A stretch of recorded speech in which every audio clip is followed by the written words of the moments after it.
안녕하세요. 큐빗입니다. 이번 주제는 암호화폐의 프라이버시 결여, 득일까, 독일까? 입니다.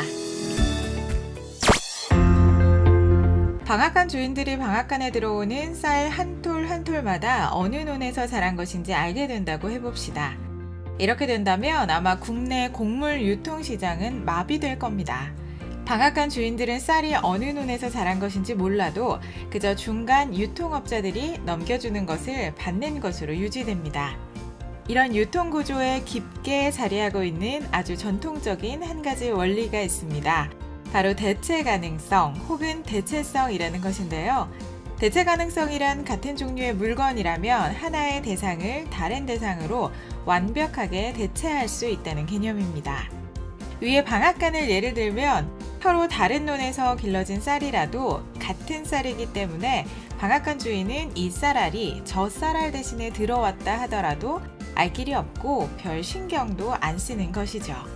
이 대체 가능성이라는 원리는 보통 시장을 차별하는 모든 이들에게 암묵적으로 약속되는 사실입니다. 상품의 뒷배경 혹은 역사는 숨겨져 있기도 하지만 사실 잃어버렸다고 하는 것이 더 옳은 표현이죠. 이 원리는 재화가 갖는 특성이기도 합니다. 대체성은 화폐에서도 아주 중요한 원리입니다. 통화라는 시스템은 달러 하나가 다른 달러 하나와 완벽하게 대체될 수 있어야 합니다. 화폐가 정상적으로 제 기능을 하기 위해서는 이 화폐를 이용하는 이들이 본인들이 보유한 화폐의 역사를 알 수 없어야 하죠. 화폐란 재화를 이용해서 가치를 교환하는 커뮤니케이션 시스템이라고 할 수 있습니다. 여기서 이 재화의 대체성이 결여된다면 이 시스템은 붕괴될 것입니다. 또한 화폐의 대체성은 발언의 자유와도 같다고 할 수 있습니다. 이 자유가 침해된다면 화폐의 기능도 잃어버리는 것이죠. 모든 것은 프라이버시 문제. 여기서 프라이버시 문제를 생각해야 합니다. 이 돈이 언제 어디를 거쳤는지가 모두에게 밝혀지게 된다면 그 돈은 화폐의 기능을 할 수가 없습니다. 그 돈은 화폐가 아닌 하나의 특정 자산이 될 것이고 채권자 및 규제기관에 의해 언제든지 압수당할 수 있죠. 이는 블록체인 및 암호화폐 커뮤니티에서는 중요한 이슈입니다. 아시다시피 비트코인은 모든 입출금 기록을 저장하기 때문에 프라이버시가 보장되지 않습니다. 마약이나 무기 밀거래를 위해서는 비트코인보다는 오히려 벤자민 프랭클린이 가득한 서류 가방이 훨씬 나은 선택이죠. 비트코인의 이런 성질은 대체성에 대해 큰 의문점을 던지게 만듭니다. 비트코인뿐만 아니라 그 외에 무수히 많은 기타 블록체인 플랫폼과 알트코인도 물론 예외는 아니죠. 이 암호화폐 경제의 신뢰도 문제와 블록체인 커뮤니티의 조직력을 위해서라도 코인들과 토큰들의 대체 가능성은 확보되어야 합니다. 이를 위해서는 일단 코인들이 자발적으로 해당 프라이버시 이슈에 대해서 언급을 해야겠죠. 비트코인의 이런 프라이버시 문제를 해결하려는 암호학적 시도들은 많이 있었습니다. 영지식 증명, 제로널리지 프로프 기반의 G캐시, 링 서명 방식의 모네로, 혹은 비트코인 믹서 등이 그 예시입니다만 이들의 가치를 둘러싼 논란들은 프라이버시 보존은 인간의 권리다와 프라이버시 보존은 범죄의 위험을 높인다 식의 단순한 논쟁으로밖에 비춰지지 않았습니다. 허나 이런 시도들을 실제로 하고 있는 암호학자들은 이런 논쟁 따위는 뛰어넘는 보다 더 중요한 논점을 제시하곤 하죠. 그것은 바로 암호화폐의 화폐성을 위해서라도 프라이버시는 필요하다는 겁니다. 달러가 아직까지 완벽한 대체성을 갖고 있다고 하지만 그 아래에는 아주 엄격한 자금 세탁 방지법이 기반하고 있다는 것도 인지해야 합니다. 프라이버시 결여의 문제.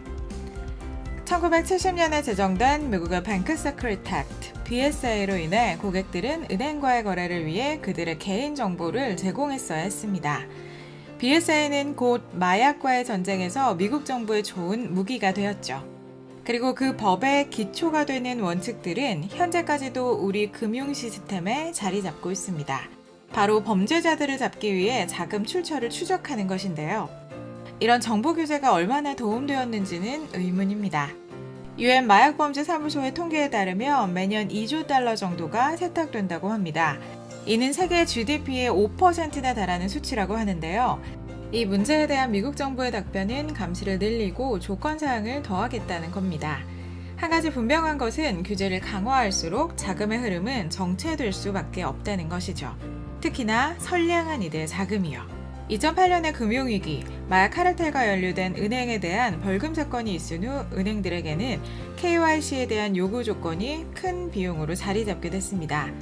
이 조건에 대한 비용 때문에 합당한 사업을 운영하려다 포기하는 이들도 많아졌고, 특히나 캐리비안 인근의 국가들이 이 문제로 곤욕을 겪었습니다. 은행들은 여전히 제 기능을 다하고 있습니다만 정부의 이런 규제는 세계 금융 시스템의 대체성을 감소시켰다고 할 수 있습니다. 바하마에서는 은행의 인증을 거치지 않은 개인이 1달러가 미국 은행의 인증을 받은 1달러보다 가치가 더 떨어진다고 합니다. 비트코인의 한계. 비트코인은 이런 문제에 대해서는 좋은 해결책이었죠. 비트코인을 사용하는 데는 아무런 개인정보도 요구되지 않으니까요. 그저 프로그램을 다운받고 공개키를 생성하기만 하면 됐습니다. 금융 인프라의 혜택을 받지 못하는 개발도상국에서는 더할 나위 없이 좋은 솔루션이었습니다.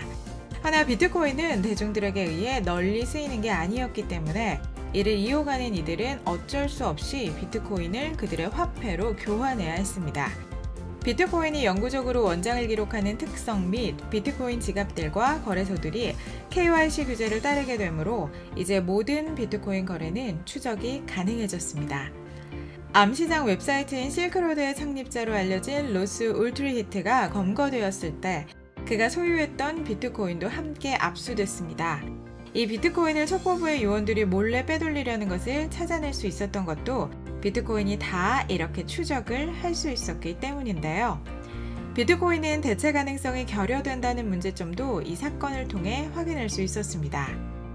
FBI는 해당 비트코인을 경매를 위해 내놓았는데 그때 호가가 당시 거래소의 시세보다도 높은 금액이었다고 합니다. 왜일까요? 그건 바로 해당 비트코인은 이미 FBI에 의해 검증이 된 코인들이고 다시 정보기관에 의해 압수될 위험이 적었기 때문이죠.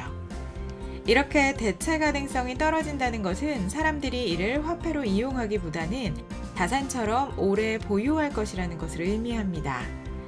비트코인을 물건을 사는 데 쓰지 않는다면 이는 화폐로서는 실용성이 떨어지는 것이죠. 프라이버시는 활발한 경제의 동력. 허나 정부도 이미 달러로 같은 문제점을 안고 있기 때문에 암호학자들이 프라이버시 문제만 어떻게 해결해 준다면 이는 단순히 암호화폐 경제를 넘어서 전 세계 경제에 좋은 영향을 끼치게 될 겁니다. 또한 자유라는 가치에도 한 발 더 내딛는 계기가 될 수 있을 테고요. 프라이버시라는 것은 단순히 화폐의 대체성에만 중요한 것이 아니라 자유라는 가치에 기반되는 개념입니다. 훗날 대부분의 경제활동이 모두 디지털로 이루어지는 시대가 온다면 프라이버시와 자유라는 가치는 경제 시스템이 얼마나 쉽고 간결한 거래가 이루어지는지 판별하는 기준이 될 것입니다. 중국을 예로 들자면 알리바바의 알리페이와 텐센트의 위페이를 선두로 디지털 경제 시장이 급격히 확장됐습니다.